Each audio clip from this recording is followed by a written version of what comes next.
En el nombre de Dios, el misericordioso, le damos la bienvenida y le agradecemos por su presencia. Son los días de luto por el Señor de los mártires. Le rogamos a Dios que acepte su duelo. La Oficina de Preservación y Difusión de las Obras del líder de la Revolución Islámica tiene la labor de explicar y difundir las opiniones del Ayatollah Jamenei sobre diversos temas. Con este fin, se mantienen diálogos con varios funcionarios y eminentes pensadores en diversos campos. Una de las cuestiones importantes que se han planteado también en nuestras conversaciones con el secretario general de Hezbollah en el Líbano es el tema de la guerra de los 33 días. Esta guerra se ha convertido en el origen de los cambios en la región y el frente de resistencia. Hoy tenemos el honor de encontrarnos con usted como comandante de la fuerza de Al-Quds y la persona que participó personalmente en la batalla durante esta guerra para escuchar su análisis sobre este gran evento. Desde luego, usted no ha tenido entrevistas de prensa como comandante de las fuerzas de Al-Quds.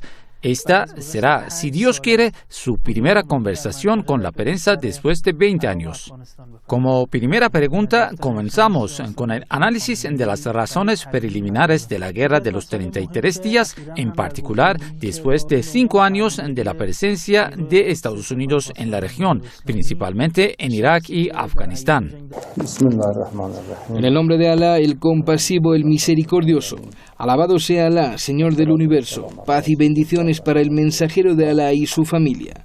Alabado sea Alá que nos ha dirigido acá. No habríamos sido bien dirigidos si no nos hubiera dirigido Alá. La paz sea contigo, oh Abu Abdullah, y sobre las almas que se han situado en tu explanada. De mi parte, que contigo sea la paz de Dios eternamente. En tanto yo permanezca y permanezcan la noche y el día. Les comento que en la guerra de los 33 días existían ciertos temas ocultos que en realidad fueron las principales causas de la guerra. Algunos de ellos eran claros y evidentes. En realidad eran una excusa para que el régimen pudiera llevar a cabo sus metas en secreto, en un momento concreto. Aunque cuando digo que eran ocultas, en realidad nosotros conocíamos las intenciones del régimen. Pero lo que no sabíamos era que el enemigo pretendía realizar un ataque sorpresa. Después de analizar una serie de situaciones, llegamos a esa conclusión antes del comienzo de la guerra. Era que pretendía realizar un ataque rápido y por sorpresa, y que en este ataque por sorpresa, Hezbollah sería eliminado. Esta guerra se produjo en una situación en la que transcurrían dos sucesos importantes. Uno relacionado con toda la zona y otro con el régimen sionista, en especial en lo relacionado con la situación de la zona. En primer lugar, Estados Unidos, gracias a los ataques del 11 de septiembre, había conseguido ampliar su presencia militar en nuestra zona. Algo similar había ocurrido en la Segunda Guerra Mundial. Aunque con respecto a la Segunda Guerra Mundial no era comparable ni en calidad ni cantidad. Esto ocurrió por primera vez en los ataques de Saddam a Kuwait en 1991, que conllevó al ataque de Estados Unidos. También ese ataque de Estados Unidos y la derrota de Saddam hicieron que dejasen sus armas en nuestra región. Y en consecuencia los estadounidenses colocaron sus bases. Pero después del 11 de septiembre, debido a dos grandes ataques que Estados Unidos realizó, aproximadamente un 40% de sus fuerzas armadas entraron directamente en nuestra zona. Después, con el paso del tiempo y debido a una serie de cambios, las fuerzas de reserva y la Guardia Nacional también llegaron a la zona. Es decir, aproximadamente el 60% del ejército de Estados Unidos. Esto quiere decir que todas sus fuerzas, las internas y las foráneas, penetraron en nuestra zona. Por lo tanto, teníamos una presencia a gran escala en una pequeña zona. En Irak, alrededor de 150.000 soldados, y en Afganistán había más de 30.000 soldados norteamericanos. Aparte de eso, también estaban presentes en Afganistán casi 15.000 soldados de las fuerzas de la Alianza. Por lo tanto, teníamos casi a 200.000 soldados entrenados en nuestra zona, junto a Palestina. Bueno, esta situación generaba una serie de oportunidades para el régimen sionista. Es decir, que la presencia de los estadounidenses en Irak impedía el movimiento de los sirios en Siria. También era considerada una amenaza para el gobierno de Siria, asimismo una amenaza para Irán.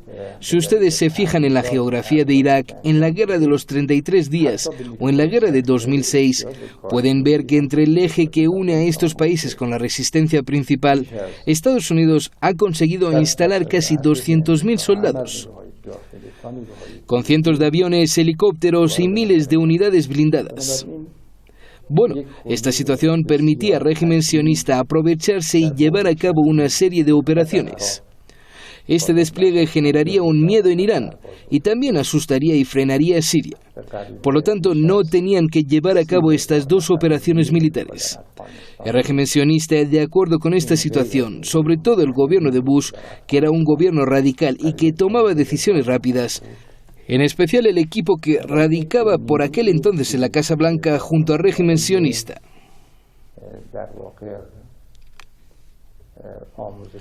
Por lo tanto, ellos veían la ocasión perfecta para llevar a cabo ese tipo de actos, así que el mayor beneficio de la presencia de los militares estadounidenses en la zona era para el régimen sionista. Se benefició del derrocamiento de Saddam, de la victoria de Estados Unidos en Afganistán y del terror que habían causado los estadounidenses en la zona. Incluso llegaron a colocar en la lista de grupos terroristas a todos esos partidos políticos de la zona que se oponían a ellos.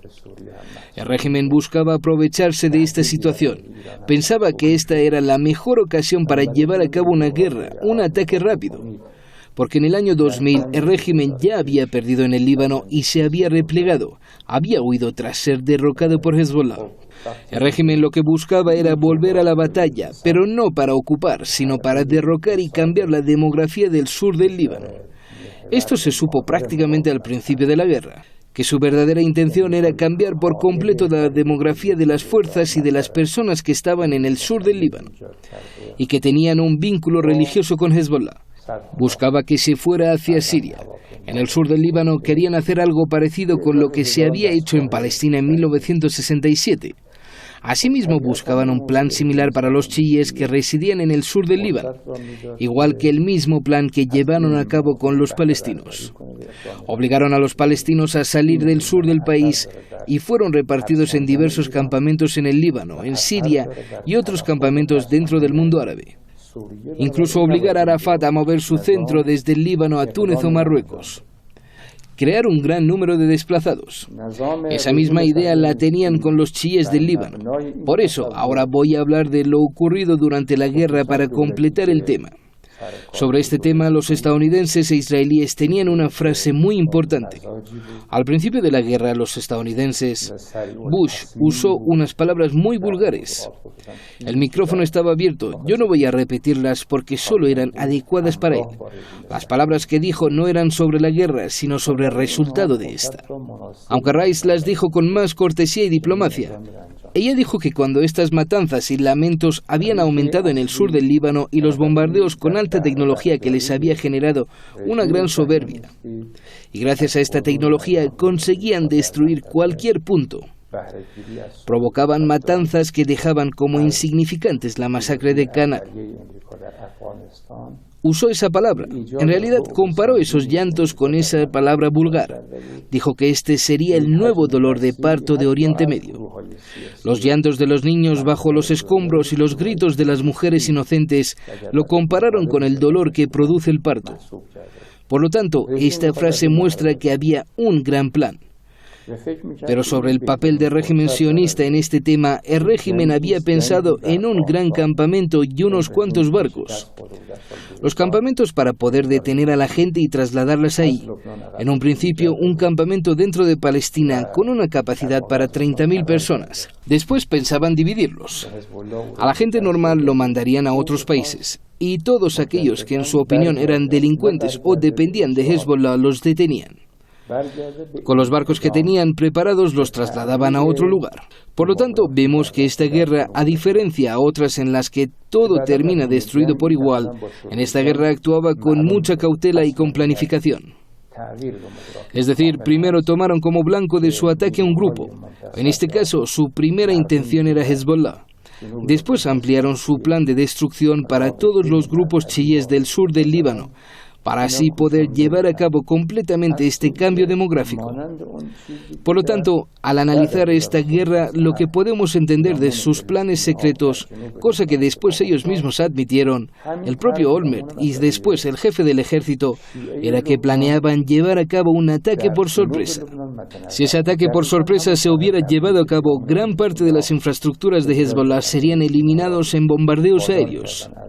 La organización de Hezbollah sufriría serios daños en un 30% de sus instituciones. Después, en el segundo paso, buscarían su completa destrucción.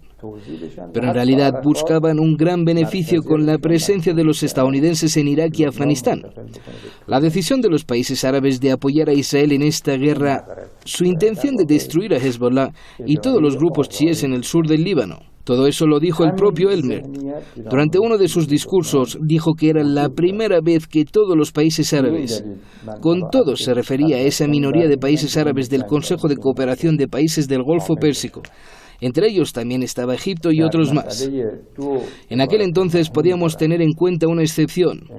Como bien saben, por aquel entonces Irak no tenía gobierno y su gobernante en aquel entonces era Bremer, un gobernante estadounidense. Por lo tanto, Irak estaba dirigido por los estadounidenses. En Siria, debido a la muerte de Hafez Assad, había un gobierno joven.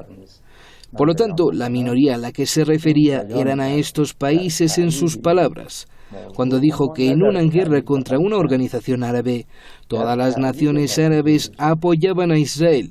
Esa era una realidad que había dicho él. Esa era una importante realidad que él había dicho. Por lo tanto, teníamos que tener en cuenta 3 puntos ocultos en esta guerra. La oportunidad de Estados Unidos para estar en la zona, el control de Estados Unidos sobre Irak y crear miedo en la zona por su gran presencia militar. Lo segundo era el apoyo en secreto que ofrecían los países árabes a Israel para destruir a Hezbollah y el cambio demográfico en el sur. Lo tercero fue la intención del propio régimen sionista de aprovecharse de la situación para liberarse de Hezbollah para siempre.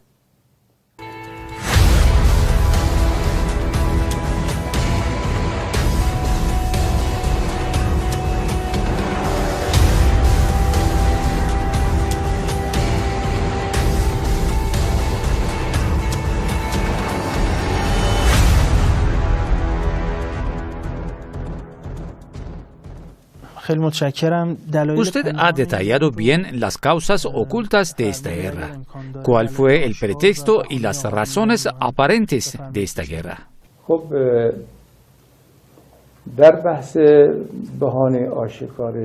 Estas 3 metas eran las metas secretas que buscaban realizar. En realidad eran los principales pilares de esta guerra. Bueno, respecto a la parte evidente de esta guerra, al parecer el problema era que Hezbollah se sentía comprometido con el pueblo libanés. Y claro, ¿quién más que Hezbollah podría cumplir su compromiso con los libaneses? ¿Quién podría liberar a los jóvenes libaneses presos de las garras del régimen sionista? Sayyid Hassan Nasrallah en una parte de sus discursos había hecho esta promesa. Dijo que seguirían como antes intentando liberar a los jóvenes de las garras del sionismo. Los libaneses, incluidos los presos drusa o los otros presos que eran musulmanes o cristianos, su única esperanza era Hezbollah. Ahora también sigue siendo su única esperanza. Es decir, para cualquier suceso, el único apoyo con que cuenta el pueblo libanés es Hezbollah, que les defiende de este régimen salvaje. Bueno, esa promesa se hizo. En los anteriores intercambios, Israel se negó a entregar a los principales presos que eran adolescentes. Pasaron largos periodos en la cárcel, terminaron siendo jóvenes y hasta llegaron a su mediana edad. Hezbollah en realidad hizo esa promesa, pero en el primer intercambio eso no ocurrió. Israel se negó a liberar a esos presos. Por lo tanto, Hezbollah, para cumplir con su promesa hacia el pueblo libanés, comenzó sus operaciones, para así poder llevar a cambio ese intercambio. Operaciones que resultaron exitosas, unas operaciones que fueron especiales, que no sé qué nombre darle a su liderazgo. Es decir, no sé si llamarle comandante, una palabra que se usa mucho hoy en día, porque fue más allá de eso. Hoy en día en los términos militares de nuestro país se usa mucho comandante o almirante, pero en realidad un gran comandante fue el mártir Emad Mughniyeh. Un comandante que tal vez se pueda decir que tenía las mismas características que Malek Ashtar. Y ahora no es su momento, pero en el aniversario de su martirio lo explicaré más detalladamente. Se vivió la misma sensación que tuvo el imam Ali cuando Malek fue mártir, la misma tristeza que abordó al imam y lloró en lo alto del minbar, afirmando que era como una montaña para quienes se apoyaban en él. Lo que dijo después de esta frase era muy importante. Malek para mí era como yo para el profeta Mahoma. En el caso de Emad era la misma situación, es decir, Emad era el mismísimo símbolo de la resistencia. Como dije anteriormente, dejando de lado los términos que usamos comúnmente, debo comparar esta situación con esa frase del imam Ali sobre Malik. Malik, ¿pero qué Malik? Si fuese una montaña, sería una montaña increíble. Si fuese una roca, sería una roca dura, tanto que ningún jinete ágil podría llegar a su cima, ni ningún pájaro podría alcanzar su cumbre. Dijo que las mujeres deben de parir para que nazca alguien como Malek. Emad tenía esa característica. Él dirigió esta escena como muchas otras escenas difíciles que lideró. Él fue el comandante de esta operación especial y lo dirigió de cerca. Él consiguió dentro de los territorios ocupados de Palestina apuntar contra un coche Hammer y tomar como presos a 2 de sus ocupantes. Bueno, en realidad esta operación fueron 3. Lo primero fue diseñar esta operación, traspasar los alambres de púas altos y extensos del régimen sionista. Porque la operación no consistía solo en disparar y derribar.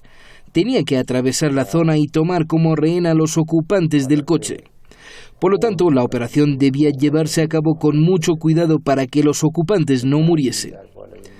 Debían de actuar deprisa y eso quiere decir en minutos. Ni en cuarto de hora ni media hora, solo tenían minutos, segundos. Debían cruzar la zona antes de que llegase el enemigo. Normalmente el enemigo solo tenía algunos minutos de distancia con el punto de la operación. Me refiero por tierra, por aire llegaba mucho antes y sacaba a los presos del lugar.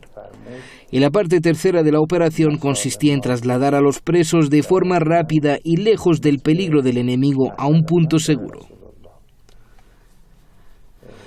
Una de las características de Emad era su atención a los detalles y su minuciosidad, porque normalmente dirigía las cosas de cerca. Él planificaba y él mismo actuaba. Y Emad tuvo éxito.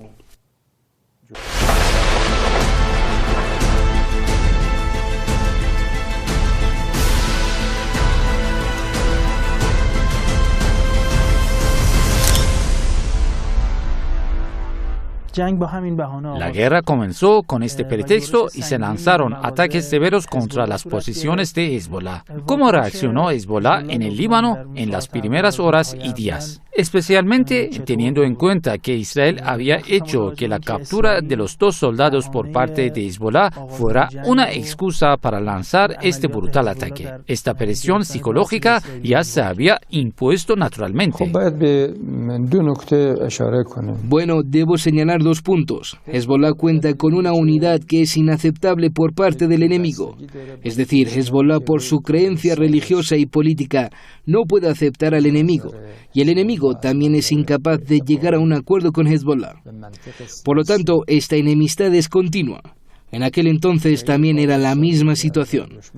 Por lo tanto, Hezbollah siempre estaba en alerta, listo para defenderse. Este es un punto importante.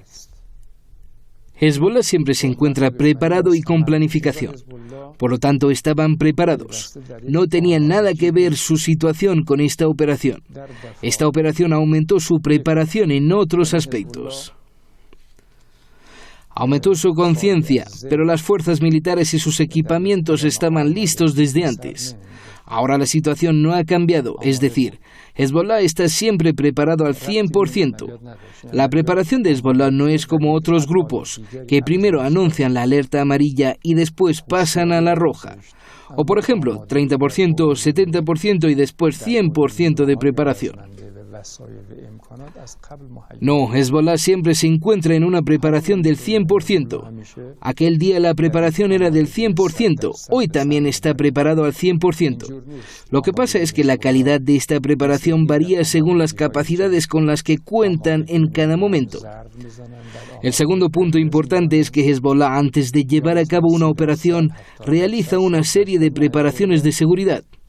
Por lo tanto, Hezbollah, para realizar esta operación, para tomar como rehenes a estos 2 soldados israelíes, para después hacer un intercambio importante e histórico. Primero se preparó internamente. Esta preparación tenía 2 aspectos. Uno, para afrontar al enemigo, y segundo, disminuir los daños.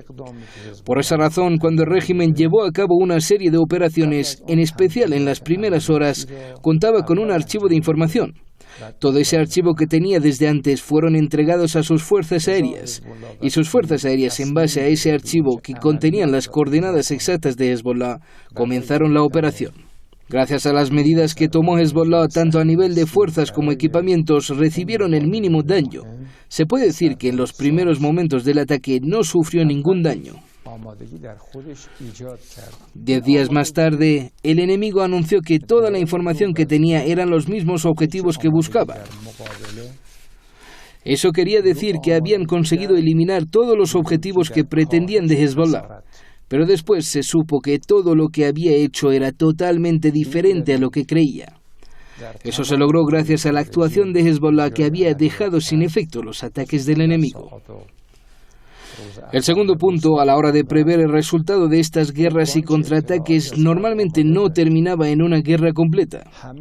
Normalmente existían contraataques de un día. El régimen atacaba con fuerza una o varias zonas y después se retiraba.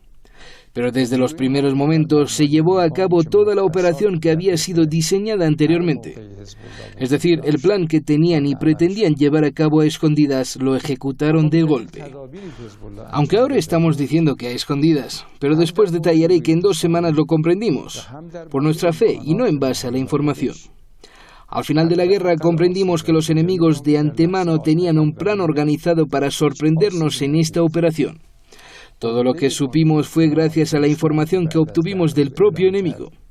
Por lo tanto, esta guerra rápidamente se convirtió en una guerra real y completa, al igual que en un almacén de pólvora que explota por completo al prender una mecha.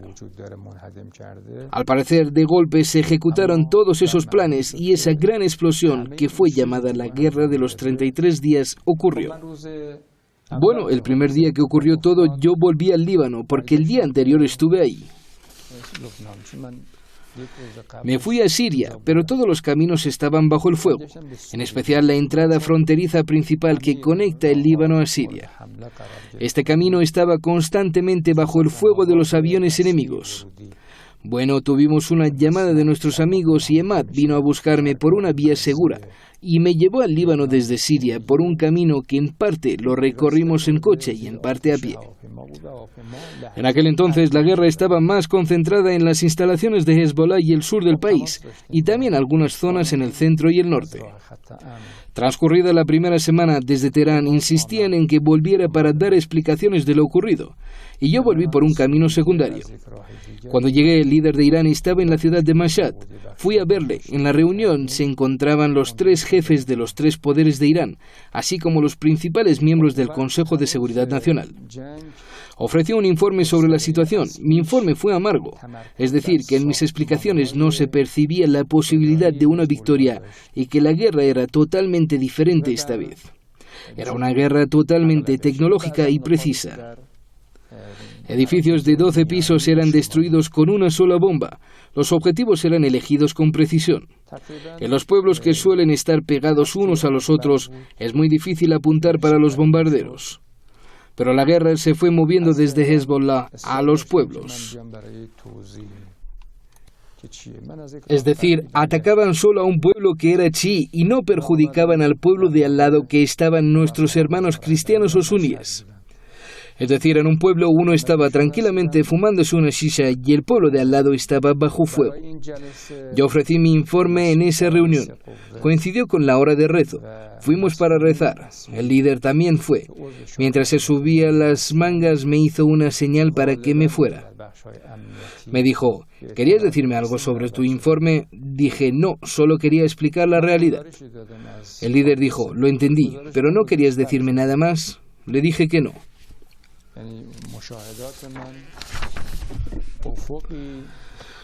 Terminamos el rezo y volvimos a la reunión. Terminé de dar mi informe.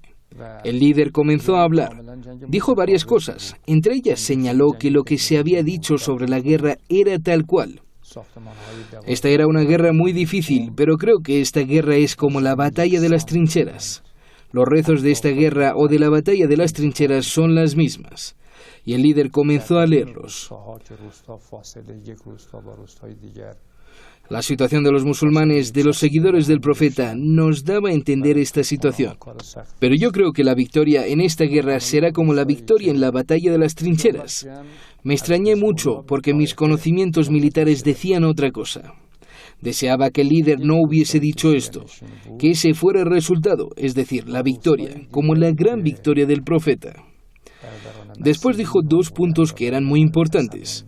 Primero dijo, eso fue lo que entendí, y siempre digo a mis amigos, en mis 20 años de experiencia junto al líder, he visto que siempre tiene en cuenta la devoción. Por lo tanto, estoy seguro de que siempre será lo que dice. O estoy seguro que si dice algo, se conseguirá. El líder dijo que se imaginaba que Israel había preparado este plan de antemano. Quería implementarlo de repente para sorprender y destruir a Hezbollah. No obstante, la operación de Hezbollah para capturar a los dos prisioneros anuló tal sorpresa de Israel. Yo tenía esta información y tampoco estaba disponible para el señor Nasrallah. Ninguno de nosotros tenía esa información, ni siquiera Emad Mounier. Ninguno de nosotros tenía esta información. Bueno, ellos estaban en la frontera y vieron todo. Esta fue una muy buena noticia para mí porque ayudaría y animaría mucho a Nasrallah. Al principio no fue tan grave y finalmente se intensificó, cuando aumentó el número de mártires y la cantidad de destrucción y pérdidas. Sayyid Nasrallah hacía declaraciones que me afectaron mucho. Quiero repetir esas declaraciones. Encontré esas frases muy buenas para hablar de él. Sería posible que uno maldiga y diga, ¿por qué Hezbollah ha puesto en peligro a todos los chiíes para mantener a dos cautivos? Pero Hezbollah se ha salvado a sí mismo y al pueblo libanés. Desde la destrucción completa hasta la retención de los cautivos. Estas son noticias buenas e importantes. Otro punto que mencionó él fue el aspecto espiritual. Les dijo que leyeran la oración de Joshan Sagir, conocida entre los chiíes como la gran oración de Joshan Kabir. La oración de Joshan Sagir normalmente no es muy conocida entre los chiíes. Por lo menos es así entre la gente común. La situación puede ser diferente entre los eruditos y la élite. El líder dejó claro que esta recomendación no debería sorprendernos al leer la oración de Joshan Sagir, ya que algunos cuestionaban cuando se les decía que leyeran el Sura al-Ikhlas 4 veces o el Sura al-Fatih para que el problema se resuelva. El líder explicó que esta pequeña oración representa la situación del hombre en el estado de compulsión. Un hombre que se encuentra en un estado de compulsión extrema y quiere hablar con Dios está en un estado de compulsión. Yo regresé ese mismo día a Teherán y por la noche y volví a Siria. Pero me sentía muy bien, es decir, llevaba algo que podría haber sido más valioso que cualquier otra cosa para Nasrallah. También vino Emad y juntos fuimos a ver a Sayyid Nasrallah. Yo le conté todo y tal vez nada había influido tanto en la moral del señor Nasrallah. En primer lugar, tiene una peculiaridad que ninguno de nosotros hemos alcanzado en el mismo grado. Creo que deberíamos aprender de él lecciones de jurisprudencia. Él tiene fe y una firme creencia en las palabras de su líder supremo y las considera palabras divinas. Por lo tanto, se interesa mucho y presta mucha atención a cualquier palabra o frase que emane de su líder supremo. Yo se lo expliqué y él se alegró mucho. Al principio los mujahidines corrieron rápidamente la voz del líder de que la victoria en esta guerra sería como en la batalla de la trinchera. Esto significa que hay adversidad y muchas dificultades, pero todo terminará con una gran victoria. Este punto de vista del líder se propagó entre las filas de los mujahidines, desde aquellos que estaban en los puntos de contacto y avanzaron frente al enemigo hasta todos los rangos de los mujahidines. En segundo lugar, el análisis de que el enemigo había preparado un proyecto por adelantado se convirtió en la base de las actividades de Seyyed Nasrallah para preparar la opinión pública y alertar a las personas sobre las intenciones del enemigo. En tercer lugar, en cuanto a la oración de Joshan Saghir, se extendió ampliamente. Como tenía muchos conceptos místicos y espirituales valiosos, quizás se pudo decir que es una de las mejores oraciones de Mafatih al-Jenan y contiene muchas concepciones sobre ser un siervo de Dios. Esta oración se extendió ampliamente y Al-Manar TV la transmitía continuamente. Lo hacía con una voz muy buena y triste, y también la leían en la zona cristiana. Porque la oración es divina e ideológica, no pertenece solo a una secta. Todos los que son siervos de Dios y adoran a Dios y tienen fe en Dios y su poder divino, se verán influenciados por esta oración. Esto se ha convertido en el comienzo de un nuevo capítulo y se puede decir que fue un bombeo de sangre nueva en presencia de Hezbollah para poder continuar la batalla contra el enemigo con mayor esperanza y autoconfianza. Durante la guerra, usted transmitió otro mensaje del líder al señor Nasrallah y los comandantes de Hezbollah. No regresé hasta el final de la guerra y me quedé ahí durante los 33 días posteriores al fin de la misma. Después de la guerra regresé del Líbano y otra vez tuve una reunión similar a la de Mashhad, pero esta vez en Teherán con el líder supremo. A esta reunión asistieron todos los comandantes y altas autoridades y funcionarios. Se proporcionó un informe de lo que había sucedido. Yo expliqué por completo lo que parcialmente aparecía publicado. Es que mis informes diarios habían sido enviados a través de nuestra línea segura a Teherán para que todos estuvieran en el contexto de los eventos y de lo que pasaba en el campo de batalla.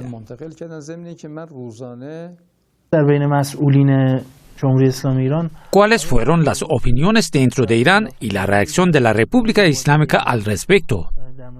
¿Hubo opiniones discrepantes entre las autoridades o todos fueron unánimes sobre la respuesta? No, nunca hubo divergencia de opiniones. Todos respaldaron unánimemente la ayuda moral y material a Hezbollah, es decir, armas, equipo, capacidad, medios y lo que está dentro del marco de las capacidades de la República Islámica. No hubo preocupación al respecto, no había nadie cuestionándolo dentro del sistema, al menos en ese periodo, porque mientras estuve ahí pude escuchar lo que estaba sucediendo y no hubo preocupación al respecto. Hubo una unidad total en la República Islámica con respecto al apoyo a Hezbollah y la búsqueda de su victoria. Había una unidad en el sentido pleno de la República Islámica. Hubo una devoción por este apoyo y el eje principal era su líder supremo. Por lo tanto, no había dudas ni titubeos al respecto, porque era en interés de la República Islámica, del Islam y del mundo islámico. Por supuesto, puede haber diferencias de opinión sobre varios temas, pero sobre el tema de Hezbollah ha habido consenso y unidad de palabra en todos los niveles.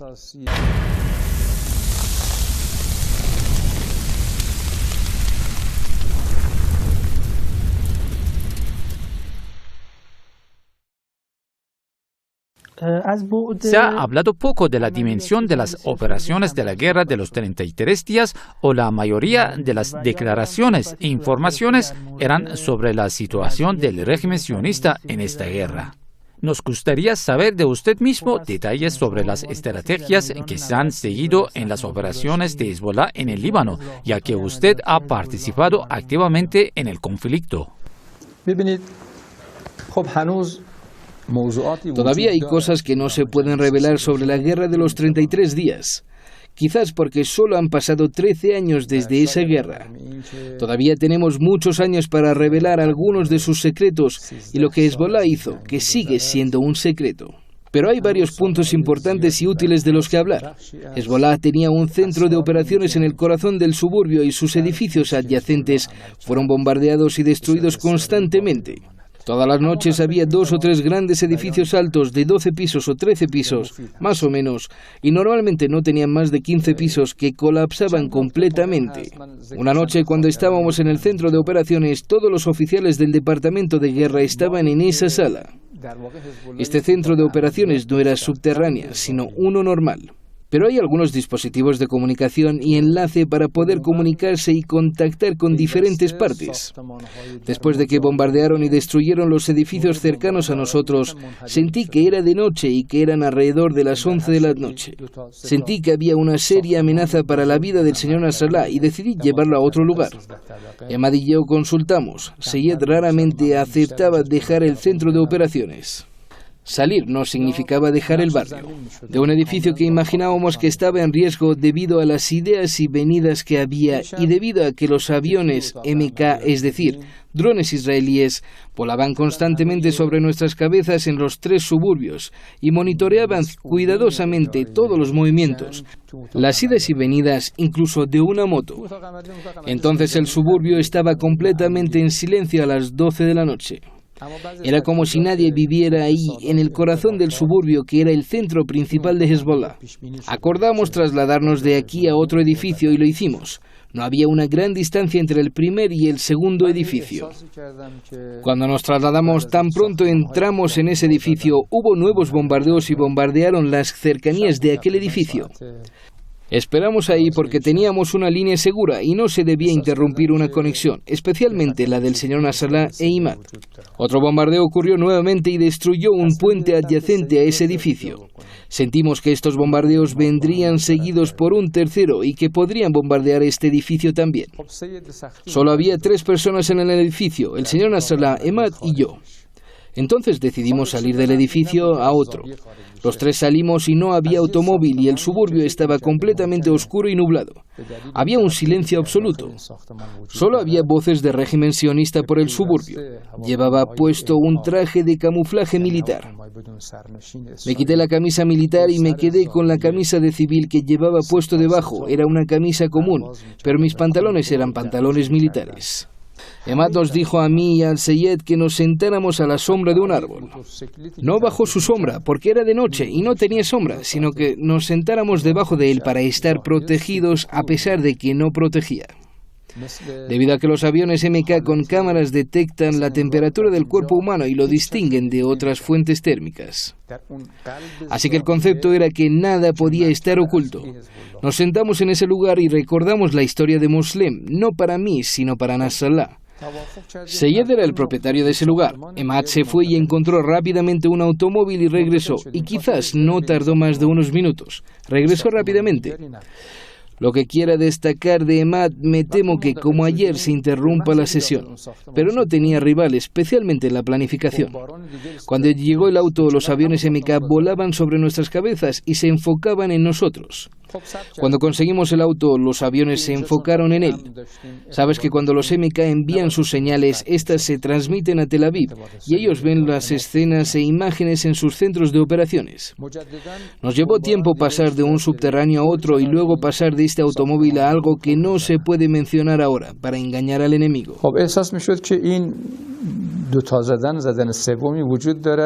Regresamos a las 2 de la madrugada al centro de operaciones nuevamente.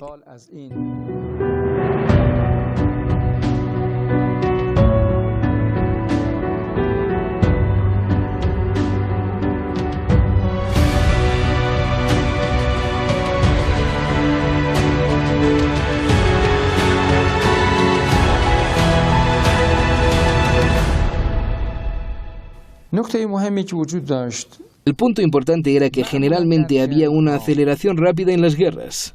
Después de 40 años de trabajo militar y seguridad, puedo entender esto. Hay una gran aceleración en las guerras y todo puede suceder en los primeros momentos. Hezbollah en esta guerra y en cada etapa de ella sorprendió al enemigo con nuevas herramientas y nuevos pasos y lo dejaba fuera de juego. Es decir, no empleaba todas sus herramientas a la vez. Por lo tanto, Nasrallah tenía una frase que dejaba al enemigo atemorizado. Iba de etapa en etapa, después ordenó la etapa de Haifa. Habría una fase posterior a Haifa y una posterior al periodo de Haifa. Las fases siguieron una tras otra para comprender al enemigo y revelaron en cada etapa una nueva arma. Demostraron sus habilidades en cada etapa para atacar al enemigo profundamente en proporción a esa etapa. Por lo tanto, le demostró al enemigo que Hezbollah en ese momento, en 2006, era capaz de arrastrar la guerra a la etapa de peligro y la peligrosa fase roja después del peligro, es decir, llevar la guerra a Tel Aviv. Hezbollah tenía tal capacidad, por lo que sus pasos, junto con su estrategia militar, también fueron de gran importancia psicológica.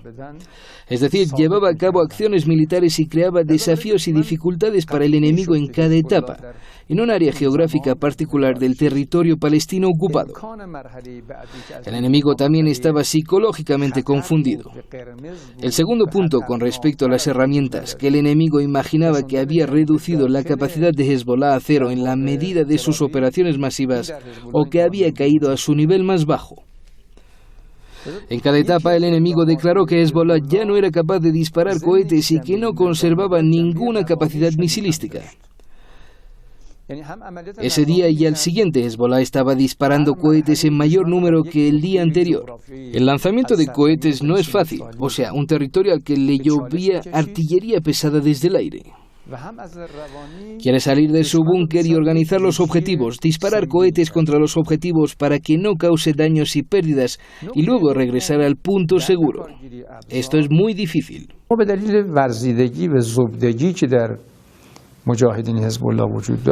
Sin embargo, debido a la experiencia de los mujahidines de Hezbollah, estos trabajos se realizaron con la máxima precisión debido a la capacidad precisa e intensiva que tuvieron de 2000 a 2006. Es decir, desde la huida de la entidad sionista o su derrota en el sur del Líbano, estos ejercicios comenzaron intensamente y no se detuvieron hasta 2006, como un proyecto de Hezbollah llamado el proyecto El Señor de los Mártires. El director de este proyecto fue Emad y su planificador fue Emad. Emad ha organizado arreglos y distribuciones precisas sobre cómo actuar si se produce una confrontación con el enemigo. El tercer punto es la táctica de Hezbollah, que era diferente a las guerras convencionales. En las guerras convencionales hay un montículo de tierra, pero en esta guerra no había. Cada punto era un montículo de tierra, cada punto de esta guerra y desde el punto de contacto en la frontera entre Palestina ocupada y el Líbano hasta el río Litani al menos. Cada punto ahí, cada colina, cada pueblo, cada casa, cada área era una línea de frente y un montículo de tierra. Este montículo no era una cubierta perceptible como se conoce en las guerras. Nosotros en nuestra guerra lo usamos, con nuestra propia táctica.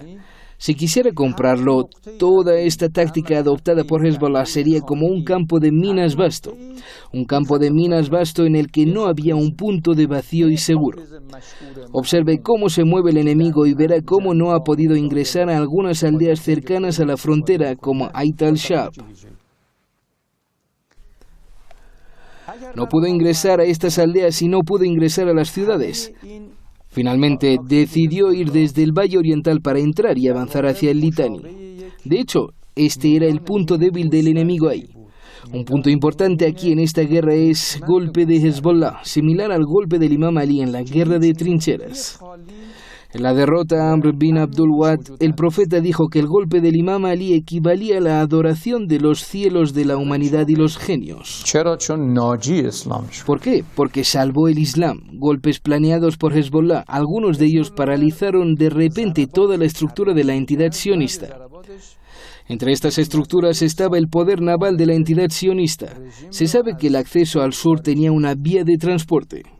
Esta ruta era desde las costas del Mediterráneo hasta Sidón y Tiro, y por lo tanto hasta el frente sur. En todas las guerras, la entidad sionista colocó sus jeeps en el mar para cerrar este camino con su artillería. Esto es lo que hicieron en esta guerra también durante la primera semana. Lo que el enemigo no imaginó y Hezbollah lo sorprendió fue la cuestión de los misiles navales. Ese día quería usar misiles navales por primera vez. No los había usado antes. Todos los misiles eran secretos y estaban escondidos en un punto secreto, y la operación fue un proceso difícil. Hubo que sacar el cohete de su escondite en un automóvil que lo transportaba y llegar a un punto de lanzamiento abierto. Había 3 o 4 buques de guerra israelíes en el mar. Por lo tanto, Nasrallah estuvo de acuerdo con Emad. Se rumoreaba en el momento que Seyed estaba herido y había una preocupación general entre la gente en el Líbano. Seyed Nasrallah tuvo que hablar. Hasta ese día el enemigo había logrado conservar su superioridad durante esa semana y no habíamos hecho nada excepto reacciones de cohetes. Este proceso debería haber tenido lugar. Este cohete salió varias veces a su plataforma. Lo quería lanzar y planteó un problema en el lanzamiento. En su discurso, Seyed Nasrallah quería anunciar este logro como una sorpresa. Este fue un proceso sorprendentemente importante. Habíamos llegado al final del discurso de Seyed Nasrallah. Es como si ahora estuviera sentado en esta sala grabando mis palabras, luego eliminando parte de ellas y publicando parte de ellas.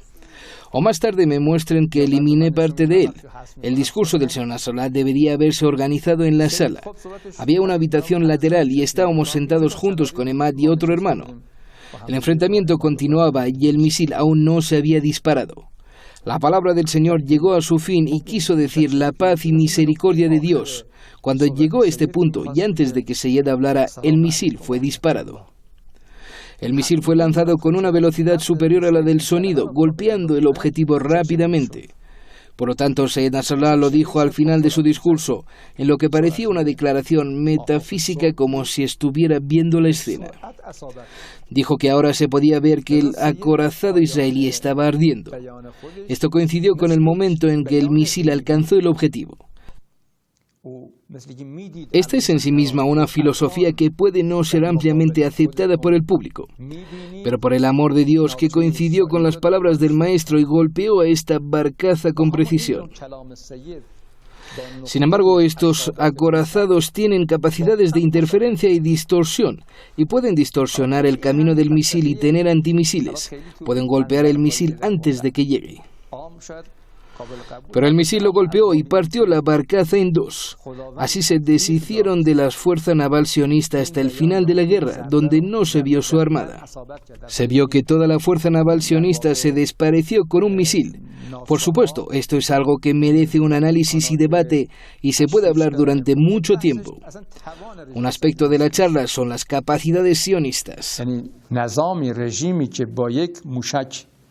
Una entidad cuya armada desaparece de la escena con un solo cohete muestra que no importa cuántos acorazados tenga. Si esta armada se desaparece con un misil esta vez, desaparecerá la próxima vez con 2 o 3. Si sale con un misil de 100 kilómetros, la próxima vez saldrá con un misil de 300 kilómetros.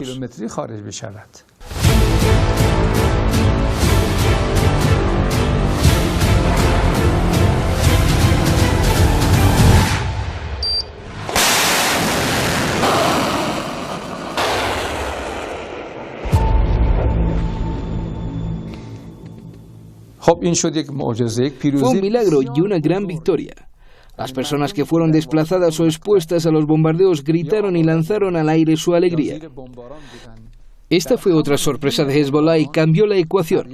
La entidad sionista no pudo compensar y devolver esta ecuación hasta que llegó hacia la llanura de Hiam y hacia el Litani. Los días 28 y 27 fueron días difíciles. Nos separaron a Emad y a mí. Nosotros estábamos en un lugar y Nasrallah estaba en otro. Tuvimos reuniones por la noche. Con un principio especial que nosotros transmitimos a Seyed, nos encontrábamos con él. Emad estaba proporcionando un informe completo sobre el campo de batalla. Estaba recibiendo las medidas proporcionadas por el señor Nasrallah. Del 20 al 28 fueron muy difíciles, pesados y difíciles. Podría decirse que fue uno de los días más difíciles de estos 33 días. Algunas cosas no se pueden declarar ahora, con respecto a las condiciones de Seyed y Mujahideen. Emad tomó una iniciativa importante con un gran impacto. Si tuviéramos que medir su impacto, podría compararse con el mensaje y la promesa hecha por el comandante.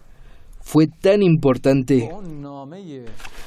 La iniciativa es la masiva de los mujahidines asediados en las líneas del frente para enfrentar a su enemigo bajo fuego para dirigirse a Seyed Nasrallah. Fue una carta maravillosa. Cuando se leyó el mensaje ese día, Emad estaba llorando mientras planeaba esta iniciativa. No pude escuchar la voz que lee la carta y no llora. Lo más importante, la respuesta de Nasrallah. Si queremos la analogía, tal vez podría compararse con los poemas de los compañeros del Imam Hussein en Karbala, que estaban frente al ejército enemigo en defensa del Imam Hussein. Las palabras de Seyed en firmeza y en la apreciación y santificación del trabajo de sus compañeros Mujahideen son similares a las palabras del Imam Hussein en la noche de Ashura.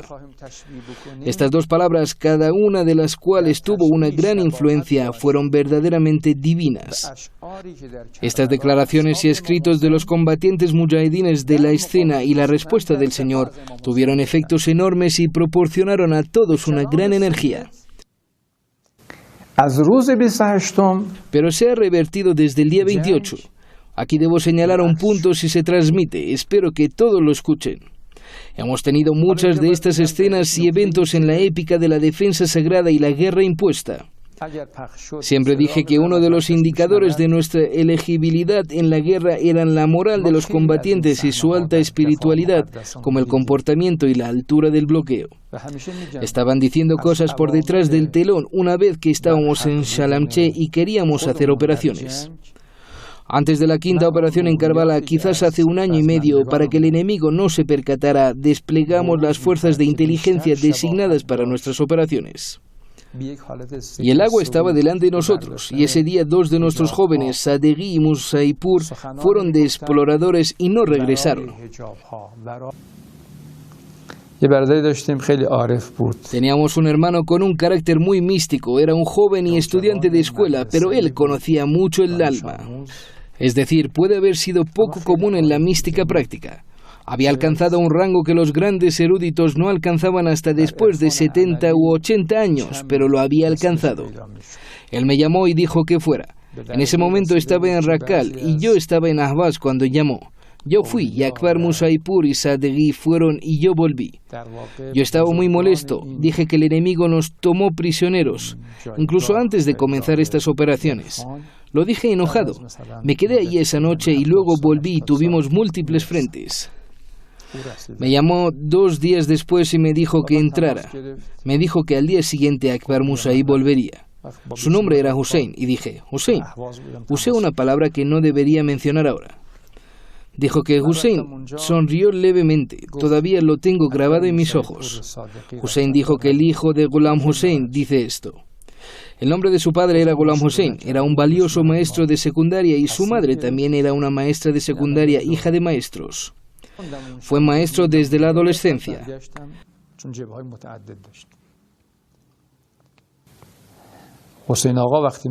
Cuando decían señor Hussein, no había más de un señor Hussein, y tal vez había cientos de nombres Hussein, pero él era uno solo. Pregunté qué pasaba. Mañana, dijo, volverá a Akbar Musaipur y después volverá a Sadeghi. Le dije, ¿dónde aprendiste? Dijo que solo tienes que quedarte aquí, así que me quedé. Aproximadamente a la 1 de la tarde teníamos una cámara que llamamos Conejo.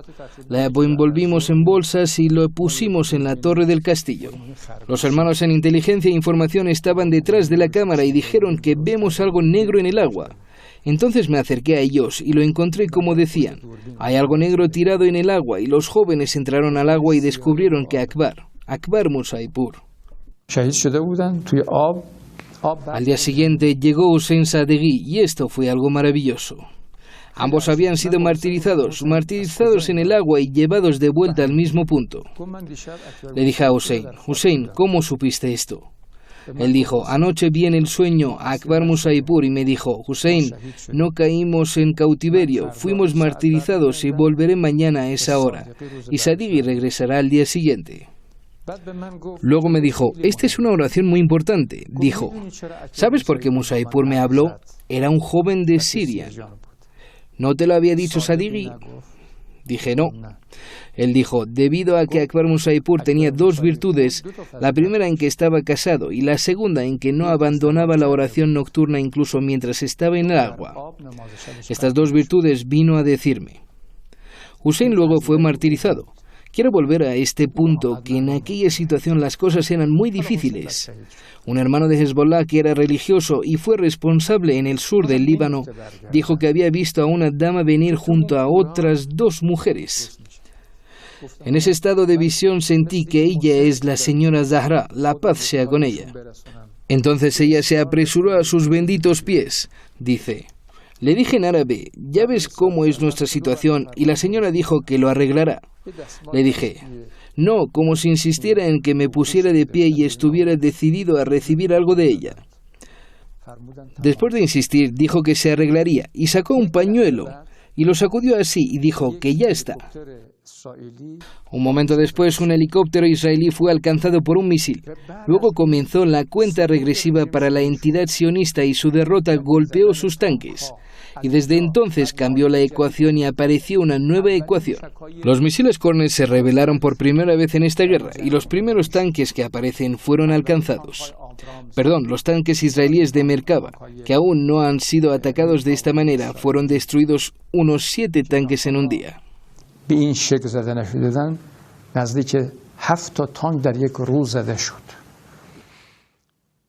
En ese momento el señor Ahmed bin Khalifa Al Thani era primer ministro, era el primer ministro del gobierno de Qatar y el ministro de Asuntos Exteriores.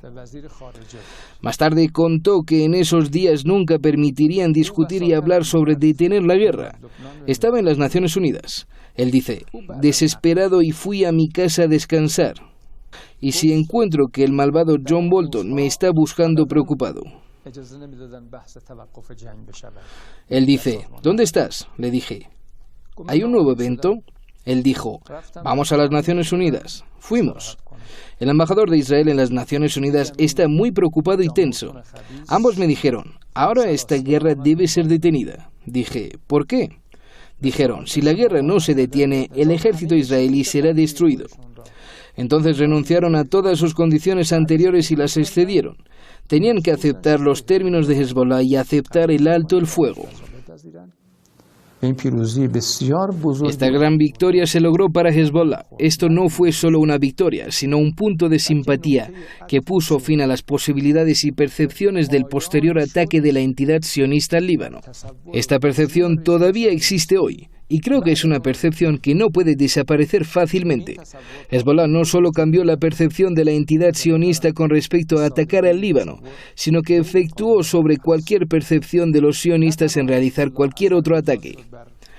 Les digo que después de la guerra de 33 días, la estrategia de guerra preventiva y ofensiva de Ben Gurion cambió.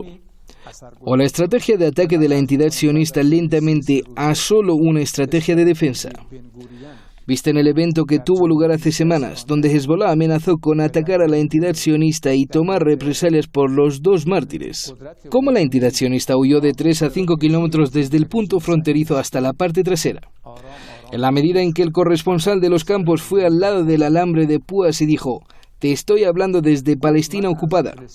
Este es el efecto de la guerra de 33 días y que Alá bendiga a Muhammad y su familia.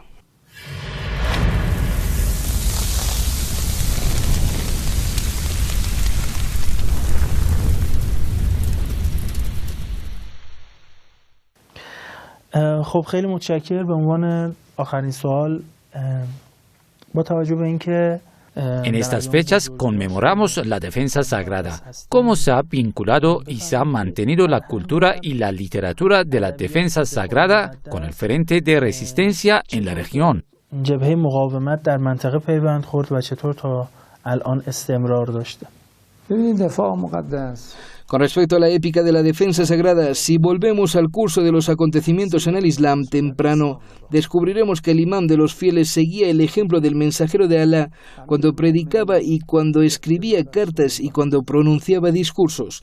Su modelo a seguir básico era el tiempo del profeta y el trabajo del profeta y la biografía del profeta. Cuando el maestro de los mártires quería seguir su ejemplo, estableció su ejemplo como imam amir de los fieles, como testigo de mis ojos y la persona más cercana a la biografía del profeta. Prácticamente expresó esta biografía, la aplicó y la convirtió en la base de su trabajo. Este es el caso de nuestra defensa sagrada, es decir, que tiene una santidad y una especie de maternidad y de eje con respecto a otras defensas sagradas que existen. No puedo decir que si no fuera una defensa sagrada no habría nada, pero lo que sucedió en la defensa sagrada de las condiciones y manifestaciones de la moral fue que las mejores pistas y los medios religiosos emergieron ahí en los rangos más altos. Las situaciones doctrinales y de adoración estaban en las formas más altas y sin distorsión. Los temas del altruismo, la yihad y el martirio estaban en su mejor forma. Incluso la administración y la relación entre el director y los subordinados, si queremos comparar, y comparar es posible, comparar las escenas más raras del Islam temprano, por lo tanto, la defensa sagrada fue la más alta en todos los campos y temas. Esta era la cordillera y este es el pico de las montañas de Zagros, que tiene más de 1000 kilómetros de largo, pero su pico conocido es la cumbre de Damavand. El pico de Damavand es el principal punto alto de la cordillera de Alborz, es el pico más alto de Alborz. Discúlpeme, Zagros. Correcto, es el Alborz y la longitud de esta cordillera es de 1000 kilómetros, pero la cumbre conocida es Damavand. Nuestra defensa sagrada en comparación con otras defensas se asemeja a la cima de Damavand, en la cordillera de Alborz. Es el más alto de todos los otros picos que son colinas. Esto es lo que podemos decir si queremos la analogía.